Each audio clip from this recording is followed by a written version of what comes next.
Mike is a 28-year-old project manager earning a solid £32,000 a year, but his net worth is currently minus £3,300. A big reason to why he's broke is because he's spending like he's a pro athlete on his weekend hobby, whilst his credit card debt continues to rack up. Today we're finding out why Mike's healthy lifestyle is a £1 million mistake. So first of all, we're going to look at his bank statement to see where the problems really lie. Secondly, we'll take a look at some shocking numbers to see what his mistakes are really costing him in the long run. And then finally, we will put a roadmap in place for Mike to follow to get his finances back on track. So what can you expect from this video? We're going to look at how padel can really be costing this guy over £1 million in the long run, and how his credit card interest alone is costing him over £220,000. But there is hope for Mike because he does pay reasonable rent and he does drive a cheap car, showing that he can live to his means.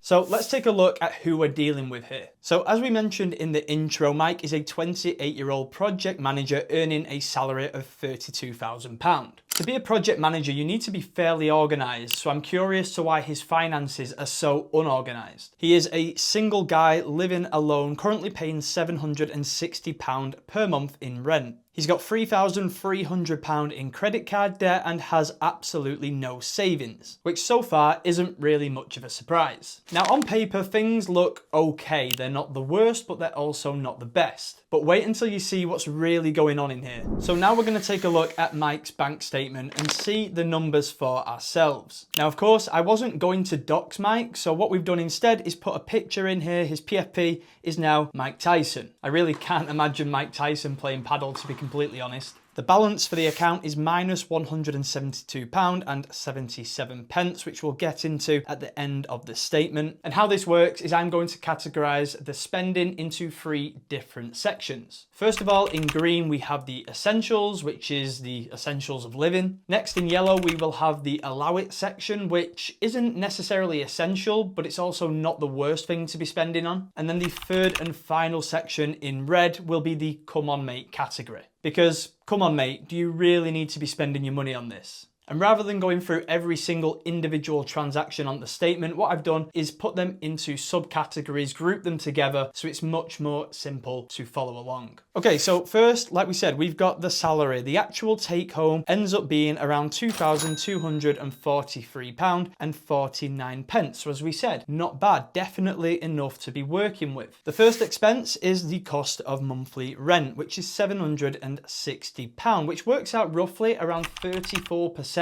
of the take home. Now, anything between 32 to 40% in the UK is the average, so he's actually on the lower side of the spectrum here. It makes you wonder what can really be going wrong. We have collectively put the utility bills together, which come to around £282, which sounds pretty standard for a 1-bed flat. We have the groceries coming in at around £248, and again, nothing out of the ordinary here, just over £60 a week seems pretty reasonable. And then we run into the first problem, the credit card payment going out every month for £106. Now on the surface, £106 going out every month doesn't sound too bad. But when you realise that £78 of that 106 is basically just interest, it makes you think about what you're doing. Or at least it should. £78 every month gone for absolutely no reason. And just to put this into perspective, if Mike was to invest that £78 every month with the numbers that we usually run, we'll get into that shortly, that would be worth around £220,000. We then have subscriptions, which is your typical Amazon Prime, Netflix, this kind of stuff at £34.10, which to be honest isn't too bad. But unfortunately, Mike cannot afford this, so I do have to put it in the come on mate category. We then have car related costs, which is basically just fuel and insurance, which for me is absolutely fine. This is coming in at around £170 every month. With cars, most people are usually living way above their means, but in this situation, it's definitely not the case. But now is when the true problems arise. Now, don't get me wrong, I love a game of padel, but this is not okay. In the month of April, Mike spent £255 on padel games alone. He's playing at least 3 to 4 times a week, which for his health is great, but for his bank statement, not so great. We've got paddle lessons at £100, basically 2 1-hour lessons during the month. This for me is the most irrational spend on the statement because you do not need to be taking lessons when you cannot afford them for a weekend hobby.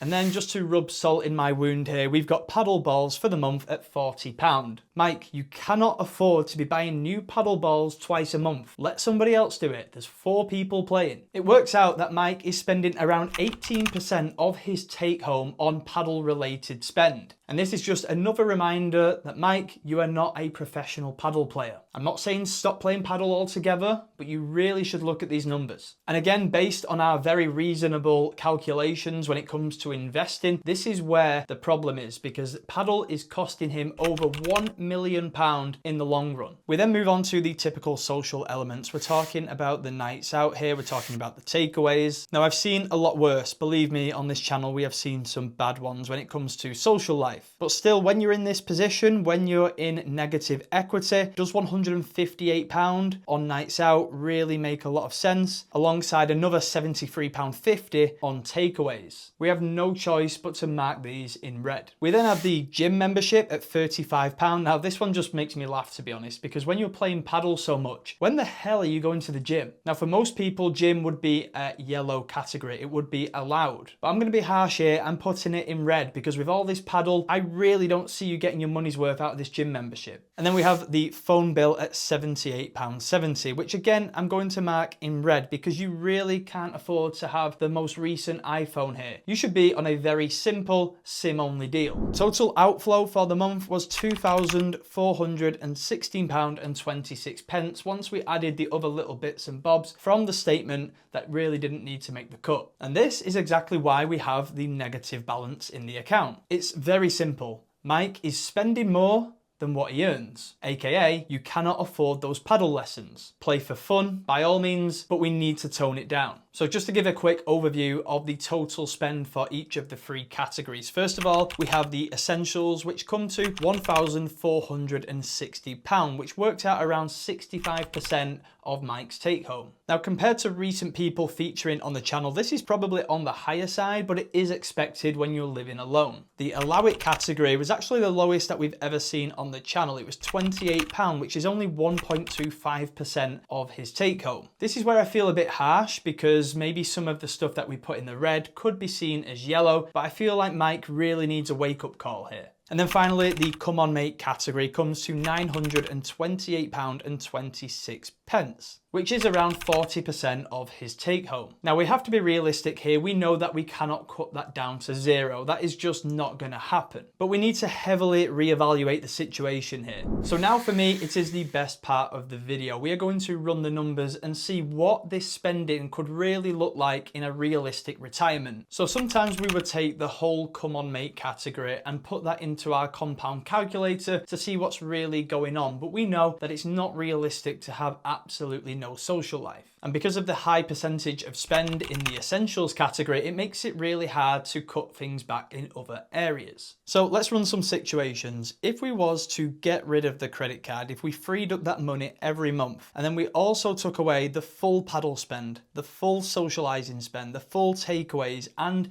that pointless gym membership, we would have around £767.50 to invest every month. Based on a 10% return, which is the average historically for the S&P 500, over a 32-year time frame, which would take Mike to the age of 60, still earlier than the average retirement in the UK, he would have around £2.1 million tax-free. Tax-free, of course, because he would be able to utilise a stocks and shares ISA. However, even that still feels relatively unrealistic. It is a big ask. And look, Mike's not a bad guy. We do want him to still enjoy his life. So for me, this is my realistic take on things. We still cut the credit card out. We need to get that dealt with. So if that money became free every month, along with the paddle lessons, because we really don't need to be doing paddle lessons. Like, it's a great novelty and a great luxury if you can afford it, but you can. We're also going to cut back on the spend on paddle balls. We don't need to be buying balls every single month. Look, if you have to use your old balls, then so be it. Again, it's a luxury. We're then going to cut back on the social spend by just 25%. So we're not saying don't ever go out. We're just saying let's cut back a little bit. But we're still going to cancel the gym membership because that still feels very pointless. This would tally up to around £338.87 every month. So again, based on a 10% return over a 32-year time frame, we're looking much closer to £950,000 in retirement at 60, tax-free. And to me, this feels much more reasonable and very achievable. And look, we could still cut more down if we really wanted to. We're looking at those subscriptions. Do they really need to happen? Can we go on a sim-only deal? Do we need to socialize as much as we do? Do we need a takeaway every single weekend? Do we need to play paddle 4 times a week? So even if you don't want to cut back on some of the things that I suggested, there is still other areas where you could decide to do so. Of course, it is personal preference, but it really just paints the picture of what could be. And look, Mike's not a bad guy. He's not a villain here. We just don't get taught this stuff at school, so it's very hard to go into the adult world and figure this stuff out for ourselves sometimes. He's actually making some really good decisions. We're talking about the rent, the cheap car. He's actually living to his means in a lot of way. And the whole paddle situation probably just crept up on him and slowly got out of control without him even realizing. And look, if you're enjoying this content, if it is helpful for you making your own decisions, please don't forget to drop a like and subscribe down below for more content like this. And if you do want to feature on the channel yourself with your bank statement, there is a Google form also down below in the description for you to fill out, provide us with the necessary details, and then we can take a look. And of course, just like Mike Tyson, all personal details will be kept confidential. So let's put a roadmap in place now for Mike to follow to get his finances going in the right direction. Now, we know a lot of things can change in the future. He may find a partner, he may get a promotion, but we're dealing with what we've got right now. And these are the steps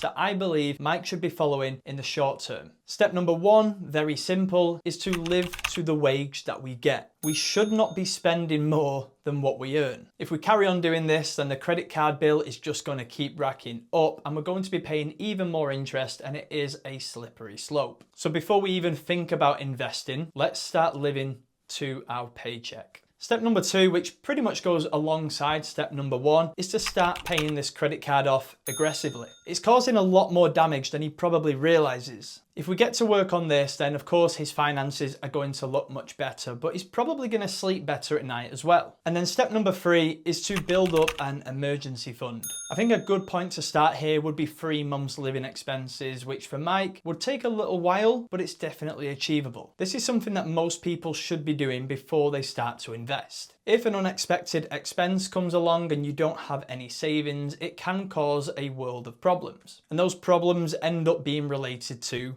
a credit card. And once we've followed these 3 steps, we can then finally talk about investing. And of course, I do realize that this is not something that Mike can fix overnight. It is going to take time. He's going to have to be patient and he's going to have to be consistent. But if he really wants to make it work, he can do this. You got this, bro. However, last week we were looking at Jamie, who is earning double the amount that Mike is, but still had no investments in place. His social life was a big problem, and it was actually costing him £3 million in the long run. If you want to check that one out, it'll be on the screen somewhere now for you to click and you can go and take a look.